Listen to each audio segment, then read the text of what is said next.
बिस्मिल्लाहिर्रहमानिर्रहीम। अस्सलाम वालेकुम। मैं हूं इकबाल और आप देखें मेरा यूट्यूब चैनल। मेरे प्यारे दोस्तों, आखिरकार इमरान रियाज खान साहब पाकिस्तान को छोड़ के लंदन में चले गए हैं।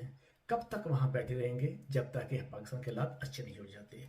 हमारे साथ हैं इमरान रियाज खान साहब। चलिए हम इनसे गुफ्तगू करते हैं, उनके राय क्या है पाकिस्तान के मुताबिक जो नई खबरें हैं वो कौन सी हैं। चलिए हम उनकी इस बारे सुनते करता हूँ। आप सब लोग खैरियत से होंगे। मैं अल्हम्दुलिल्लाह ठीक हूँ। मेरे बारे में बहुत सारी खबरें चल रही हैं।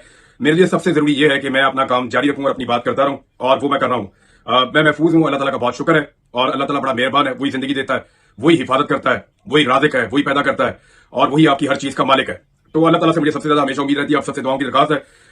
खबरों की तरफ जाते हैं नाज़रीन डायरेक्टली। जरूरी यह है कि जो बात मैं करता हूं, जो काम मैं करता हूं, वो काम जारी रहे और वो रुकना नहीं चाहिए, क्योंकि मुझे ऐसा लगता है कि मेरा काम ही मेरी सबसे बड़ी रिस्पॉन्सिबिलिटी है। और इसी जिम्मेदारी से रोकने की मुझे बार बार कोशिश की गई, लगातार कोशिश की गई। मेरे बहुत सारे दोस्त जानते हैं बहुत सारी चीजें, और उन्हें उस बारे में पता है जो कुछ मेरे साथ हुआ है गुज़िश्ता चंद दिनों में। और अगर तो मैं आपको ना बता पाया तो वो आपको बता देंगे कि मेरे साथ क्या कुछ हुआ है और कौन सी चीजें उन्होंने विटनेस की हैं। बहरहाल अभी आ जाए जरा खबरों की तरफ। इसमें सबसे इंपॉर्टेंट तो यह है कि इमरान खान साहब ने इनकार कर दिया जो हुकूमत की जानिब से मुज़ाकरात हुए।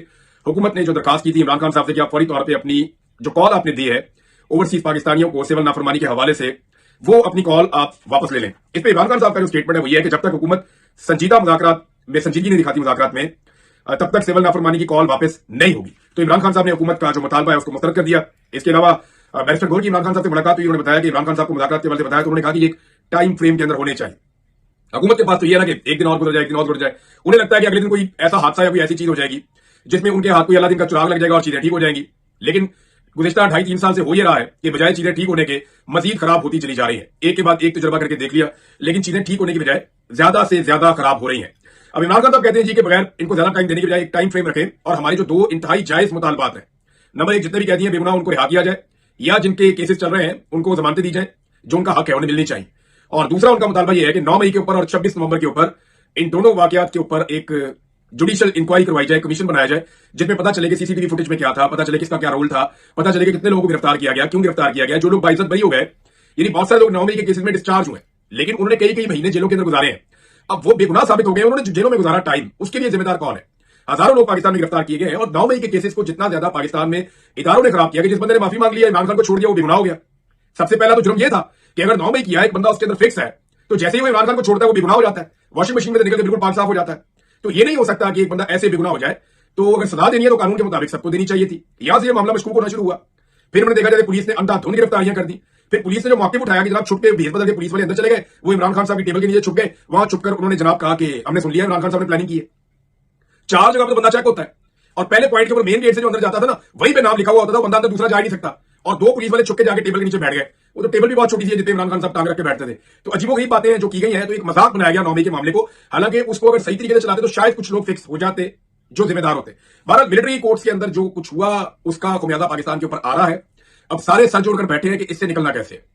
देखिए, सबको इस बात का आइडिया था कि मिलिट्री कोर्ट्स कोई इंटरनेशनल लेवल पे पसंदीदा चीज नहीं है, लेकिन पिछले दिनों में दबाव इतना ज्यादा बढ़ाया ओवरसीज पाकिस्तानियों ने, और सोशल मीडिया के ऊपर इतना ज्यादा दबाव बढ़ा, खासतौर पर डोनाल्ड ट्रंप के इलेक्शन जीतने के बाद एक बेचैनी है जो पाकिस्तान की एस्टेब्लिशमेंट और हुकूमत है उनके बीच में।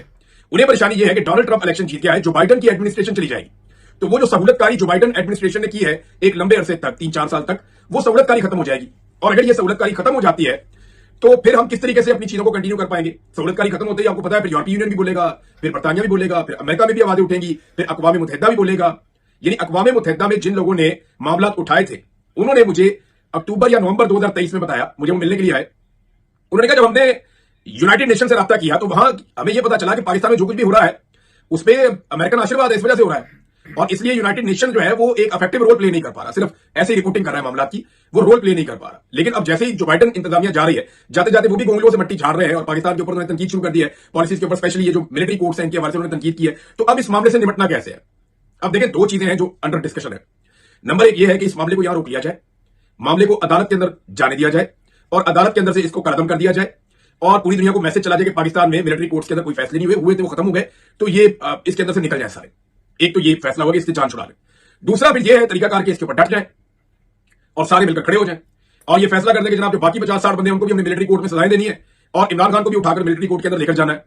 अब जो लोग चंद दिनों पहले तक ये दावे कर रहे थे, बड़े बुलंदो बांग दावे कर रहे थे कि इमरान खान एक फितना है, उसको हमने कुचलना होगा, और हमने इमरान खान को लेकर जाना है मिलिट्री कोर्ट के अंदर, और जनाब वहां पे गवाहियां आ गई हैं, और फैज अमीद ने और इमरान खान ने मिलकर जो है वो 9 मई करवाया था। हालांकि मैंने आपको बताया कि जो मेरे पास इंफॉर्मेशन है, हो सकता है कि उस इंफॉर्मेशन से अलग भी कुछ चीजें हो, लेकिन मैं आपको अपनी जाती इंफॉर्मेशन ये बता रहा हूं कि 2022 के मई में इमरान खान साहब ने जनरल बाजवा और जनरल फैज हमीद से ताल्लुकात मुनक़ता किए थे। और ये मुझे इमरान खान साहब के बहुत करीबी लोगों ने बताया था और मुझे सबूत भी बताया था कि उन्होंने उस वक्त मुनक़ता कर दिए थे।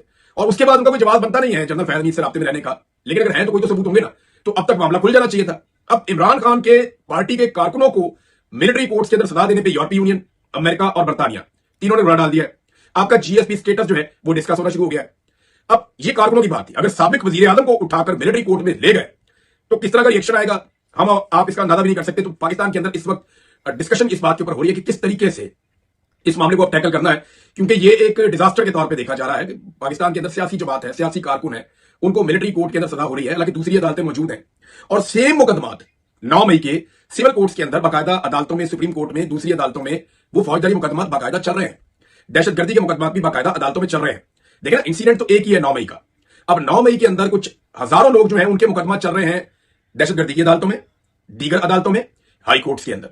ये 9 मई के मुकदमात हैं। और इसी 9 मई के वकूए के कुछ मुकदमात फौजी अदालतों में चले गए हैं। यानी ये भी एक अजीब चीज है कि अगर डील करना है तो सबको एक ही तरह डील करना है ना। ये तो नहीं हो सकता कि आप कुछ लोगों को वहां ले जाएंगे और कुछ को यहां ले आएंगे। अब इसमें हुकूमत कहती थी सिंबॉलिक सजाएं होंगी, लेकिन सजाएं 10-10 साल की हो गई। उसके ऊपर भी दुनिया में एक जो है वो इस्तराब है। और जिस तरह से इसको दुनिया में देखा जा रहा है आने वाले दिनों में, क्योंकि अब क्रिसमस की छुट्टियां होने जा रही हैं पूरी दुनिया में, तो क्रिसमस के बाद ये मामला उठेगा और ये मामला ज्यादा उठेगा मेरी इंफॉर्मेशन के मुताबिक। ओवरसीज पाकिस्तानियों ने जो किया उसके नतीजे में अब एक कांग्रेशनल मीटिंग होने जा रही है अमेरिका में, और वहां पे बाकायदा ब्रीफिंग होगी कि पाकिस्तान में किस तरह से फस्तायत की गई है। और 26 नवंबर को स्पेशली उसके अंदर डिस्कस किया जाएगा इमरान खान साहब के मुकदमात और मामला भी। इसके अलावा एक बर्तानिया में भी होने जा रहा है ये मामला, और कनाडा में भी होने जा रहा है। यूरोपीय यूनियन का मूड आपने चेक कर लिया है और उन्होंने भी एक हार्ड लाइन ली है इस सारे मामले को लेकर। डोनाल्ड ट्रंप की जो नई टीम है ना, उसके अगर आप बयान सुने, गुज़िश्ता कुछ बयान आप निकाले, मिसाल के तौर पर उनके मार्को रूबियो इनके सेक्रेटरी ऑफ द स्टेट के तौर पर इंतखाब है, इसी तरह रिचर्ड ग्रेनल है, इस तरह एक दो खवातीन है। इनके अगर आप मादी के स्टेटमेंट्स देखें जो डोनाल्ड ट्रंप की अपनी किचन कैबिनेट है, जो बहुत करीब के लोग हैं, तो आपको यह समझ आ जाती है कि वो डिक्टेटर्स के बहुत खिलाफ है। वो खुलकर ये बात करते रहे कि हमने दुनिया में उन लीडर्स के साथ डील करना है जिनके पीछे उनकी आवाम खड़ी होगी, हमने डिक्टेटर्स के साथ डील नहीं करना। बल्कि जो सेक्रेटरी ऑफ द स्टेट आ रहे हैं उनका मैं एक बयान सुन रहा था, उन्होंने कहा डिक्टेटर्स अमेरिका के दोस्त नहीं हो सकते। उन्होंने मुख्तलिफ ममालिक की मिसालें भी दी। उन्होंने कहा ये दुनिया के अमन अमान के लिए और दहशतगर्दी के हवाले से डिक्टेटर्स एक बड़ा मसला होते हैं। ये अपने इक़्तिदार के लिए समझौते करते हैं। ये डिक्टेटर्स बाय डिजाइन अमेरिका और इसराइल के खिलाफ एहतजाज करवाते हैं, ये उनका सोचना है। उन्हें लगता है कि डिक्टेटर्स अपने लोगों को कंट्रोल करने के लिए, स्पेशली वो मुसलमान मुल्कों की बात कर रहे थे कि जहां पे अपने लोगों को कंट्रोल किया जाता है वहां उनको थोड़ा सा रूम दिया जाता है, ठीक है आप अमेरिका को गालियां दे दें, आप इसको दे दें। ये अमेरिका के दोस्त नहीं हो सकते। अपने इक़्तिदार को तूल देने के लिए लोगों को ये कहते हैं कि वहां आप जो मर्जी करें, बाहर आप जो मर्जी करें, पाकिस्तान के अंदर या अपने मुल्क के अंदर या मिस्र के अंदर या फलां मुल्क के अंदर आपने कुछ नहीं करना। पाकिस्तान में मैंने इसलिए कहा कि डिक्टेटरशिप बहुत रही है और अभी भी जो माहौल पाकिस्तान में है वो डिक्टेटरशिप वाला है, क्योंकि पाकिस्तान में इलेक्शन